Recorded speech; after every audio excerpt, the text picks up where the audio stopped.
নমস্কাৰ জনাইছোঁ মোৰ চেনেলৰ অন্য এটি সৰু ভিডিঅ'লৈ।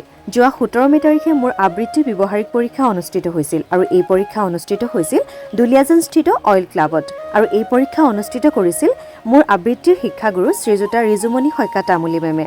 তেওঁ খুব সুন্দৰকৈ প্ৰতি বছৰে এই পৰীক্ষা অনুষ্ঠিত কৰে আৰু এইবাৰো কোনো ব্যতিক্ৰম নাছিল আৰু তাৰে কিছু ভিডিঅ' মই আপোনালোকৰ মাজলৈ আগবঢ়ালোঁ। আশা কৰোঁ আপোনালোকে ভাল পাব।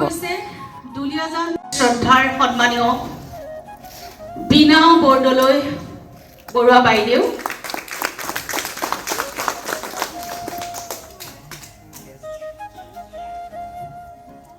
এখনি চেলেং, এখনি গামোচা আৰু এটি স্মাৰকৰে আমি অকণমান তেখেতক মৰম আদৰ যাচিছোঁ।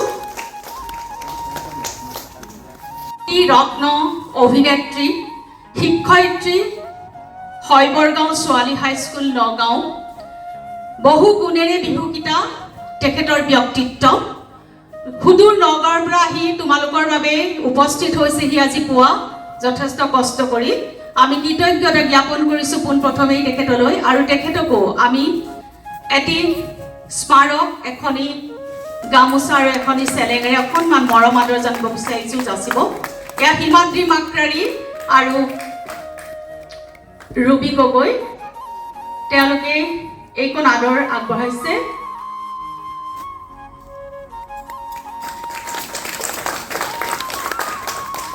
আজি ৰিজুমণি শইকীয়া তামুলী বাইদেউ, ইয়াতে বহি থকা বিশিষ্ট কবি নীলকান্ত শইকীয়া প্ৰমুখ্যে অতি শ্ৰদ্ধাৰ অভিভাৱকসকল, লগতে মৰমৰ ছাত্ৰ ছাত্ৰীসকল,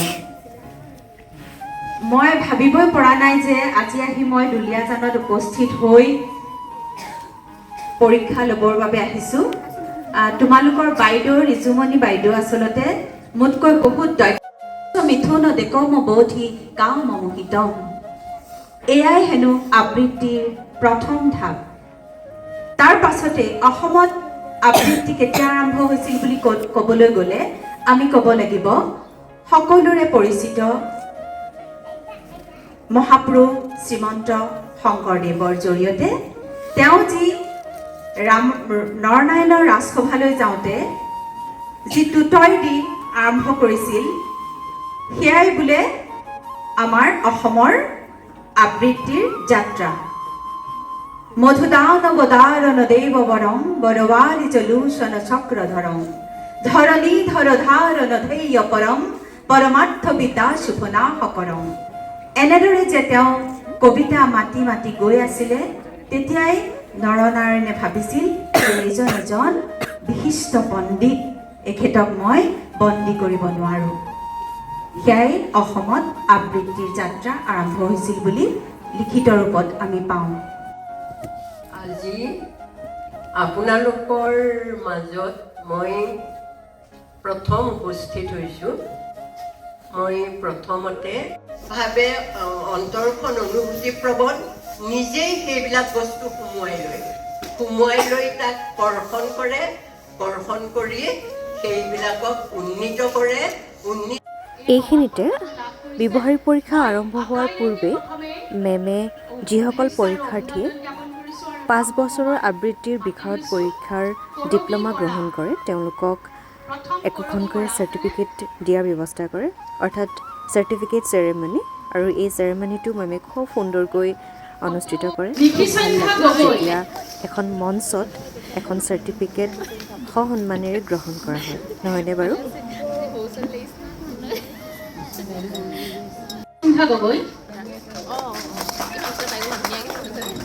অংগাৰিকা Bora, অংগাৰিকা Bora,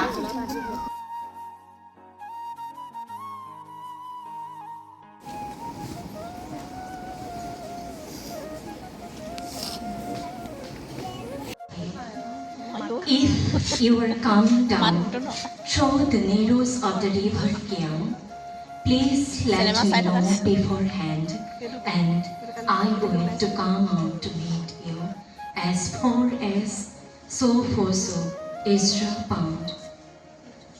Moromor, yeah, Momedar জ্বলাই লৈছোঁ। আজি বহুত দিনৰ মূৰত তোমালৈ চিঠি লিখো বুলি বাহিৰৰ উৰুঙা বতাহজাকে মংডাল আহি কোবাইছেহি চাওঁ খিৰিকীখন জপাই দিওঁ 7 বছৰৰ আগৰ কথাবোৰ তোমাৰ বাৰু মনত আছেনে আমি যে নতুন চিৰন্তোৰ পাকনি মেলিছিলোঁ সেই অচিনাকি নিচা বাৰুকৈ লাগিছিল সেইদিনা আছিল কাতিৰ কুঁৱলীহনা এটি কোমল পোৱা পদূলিত তলসৰা শেৱালিবোৰ উপচি আছিল আৰু সন্ধিয়া মই তোমালোকৰ ঘৰলৈ নকৈ আহিবৰ দিনা আকাশৰ মেঘৰ মহবতে ভাল হৈছে নমস্কাৰ আবৃত্তি কৰিব লৈছোঁ কেশৱ মহন্তদেৱৰ ৰচিত কবিতা আঘোণৰ কুঁৱলী আঘোণৰ কুঁৱলীয়ে বাট ভেটি কৰিছে আমনি একো এনামনি কুঁৱলী নথকা হ'লে দেখিলোহেঁতেন বা পতা সোণবৰণীয়া ধানৰ আচল দেখিলোহেঁতেন বা লিহিৰি লিহিৰি ঢেৰ আঙুলিৰে মুঠি মৰা কেচ কেচ চিকমিক খৰকাচিবোৰ দেখিলোহেঁতেন বা পতাহোন পথাৰত লঘু পৰিহাসময় হাঁহিবোৰ তেল হালধীয়া অলপ দূৰৰ পৰা নোচোৱাৰ ভাও ধৰি চাবতো পাৰিলোহেঁতেন এজাক দাৱনীৰ মাজতে আছিলে নেকি সেউতেও মোৰ আঘোণৰ কুঁৱলীয়ে পাত ভেটি কৰিছে আমনি একো কেনমনি তথাপিও নোৱাৰিনে গম ল'ব পাৰোঁ এমুকুৰা তামোলৰ পিকৰঙা উঠে উঠে 17 বছৰ হোৱা মুকতুল আঘোণৰ ডালিমি দাঁতত ডাঙৰি বন্ধাৰ লগ বিচাৰি বিৰিঙা তেল আৰু হালধিৰ জাহ বুলি ঠেলা মৰা খিলখিল হাঁহি আঘোণৰ কুঁৱলীয়ে কৰিছে আমনি আঘোণৰ পথাৰত দাৱনীৰ কাম আছে মুঠি মুঠি কাচি কাচি ডাঙৰি ডাঙৰি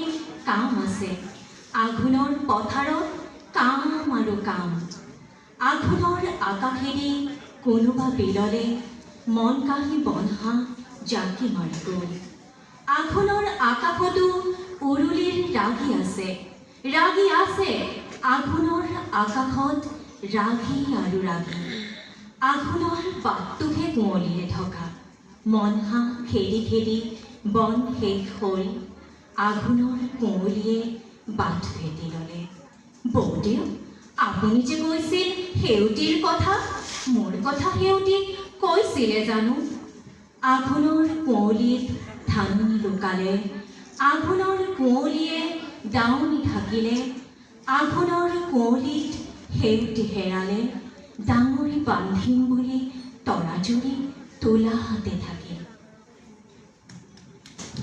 ভাল হৈছে খুব সুন্দৰ ভাজিছিল মাই ৰাতিয়ে পৰত খোলাত মেৰাহি গুৰি পিঠা গুড় দিয়ে তিল দিয়ে মুঠে তিল টিপা খৰিকাৰে মূৰ দাঙি দিয়ে লুটিয়াই হেঁচি দিয়ে আল ফুলে পিঠা হৈ যায় এনেতে মোৰ ইমান টিকিবৰ মন গ'ল মোৰ ভিতৰখন যেন একেবাৰে শুকাই আছিল হঠাৎ তোমাৰ আশ্ৰমৰ বৰষুণ জাকলৈ মনত পৰিল মই গুচি আহিলোঁ পিতা মই গুচি আহিলোঁ আইক দেখা নাই আই ক'লৈ গ'ল পিতা পৰীক্ষাৰ পিছতে আমাৰ অকণমান ফটো ছেশ্যন হ'ল ফটো নমৰাকৈ থাকিব পাৰিনে দুলীয়াজনৰ যে ইমান ধুনীয়া পৰিৱেশ হৈ আছে নহয় এতিয়া এজাৰ ফুলিছে কৃষ্ণচূড়া ফুলিছে তাতে আমাৰ ইয়া বুলিবা আহিছে সদূৰ ডিব্ৰুগড়ৰ পৰা ছোৱালীৰ পৰীক্ষা দিয়াবলৈ আৰু এয়া আমাৰ ভাইলিনাবু